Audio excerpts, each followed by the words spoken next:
মা বোনদের কাছে যান, প্রতিদিন প্রতিনিয়ত তারা যাচ্ছেন, তারপরে বলে যে দাড়ি পাল্লায় ভোট দিলে ব্যস্ত যাবে। প্রকৃত ইসলাম ওরা ধারণ করে, ওরা ব্যবসা করে।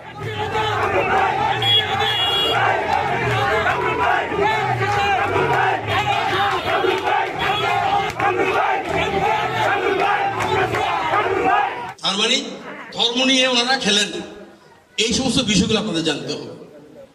এখন মা বোনদের কাছে যান, প্রতিদিন প্রতিনিয়ত তারা যাচ্ছেন, কারণ নারীরা মন, মা বোনদের মন একটু সফট।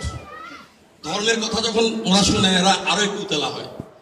যখন বেহেশতের কথা বলে তখন ওদের চোখে পানি আসে, তারপরে বলে যে দাড়ি পাল্লায় ভোট দিলে ব্যস্ত যাবে।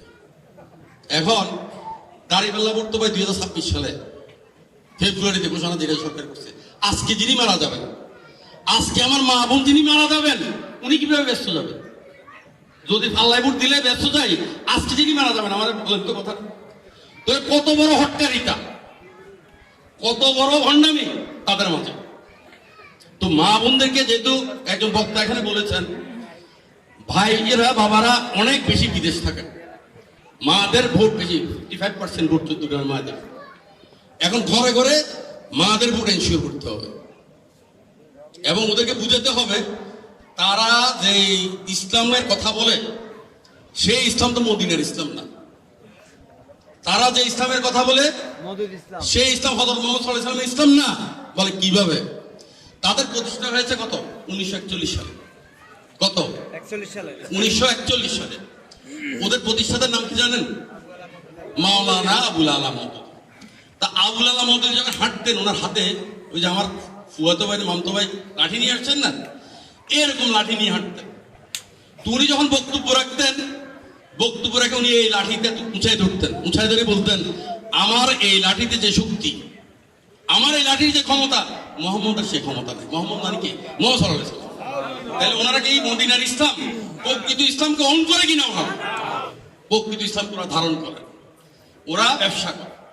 বসুন্ধরা টিস্যু, অশুদ্ধতার বিরুদ্ধে এক বিন্দুও ছাড় নয়। এটা ওদের ব্যবসা। বলে কেমন ব্যবসা? দেখেন, ধর্মের কথা বলে আমার আপনার কাছে যায়।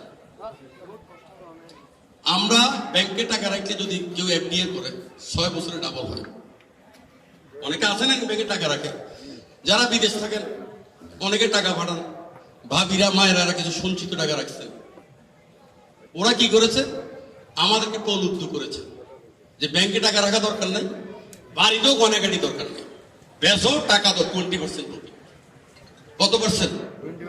20% প্রফিটের কথা বলি। আইসিএল, এফআইসিএল, ইতি জানি আরে অনেকে মাল্টিপারপাস। এই যে টাকাগুলো আমাদের নিল, এটা আগে ফেরত দিছে? দিছে? আসেন না কেন? অনেকে অনেক ক্ষতিগ্রস্ত আছেন না? তো ব্যস্ত যদি যেতে হয়, মানুষের হক আদায় না করে তো ব্যস্ত যেতে পারবে না। আমি অন্য কত গুনাহ করি, আল্লাহ তাআলা মাফ করবে, কিন্তু কারো হক এটা যদি প্রাপ্য হয়, যিনি পাবেন উনি মাফ না করলে, না করা পর্যন্ত আল্লাহ তাআলা মাফ করবেন না। ঠিক না? তাইলে আমাদের যে টাকা নিলেন, আমাদের হকের টাকা, আমার মায়ের গয়নাগাড়ি বেচা টাকা, আমার বাবা বিদেশ থেকে পাঠাচ্ছে সেই সঞ্চিত টাকা, আমার ভাই বিদেশ থেকে পাঠাচ্ছে সেই সঞ্চিত টাকা, সেই টাকা আপনি যে 2বার নির্বাচন করলেন, 3বার নির্বাচন করলেন, কার টাকায়? আমাদের টাকা।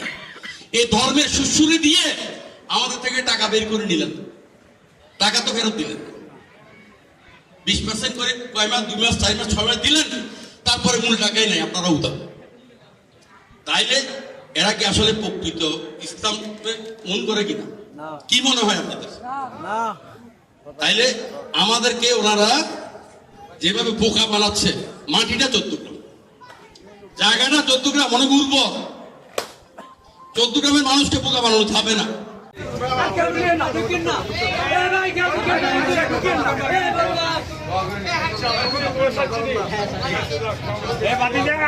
আমাদের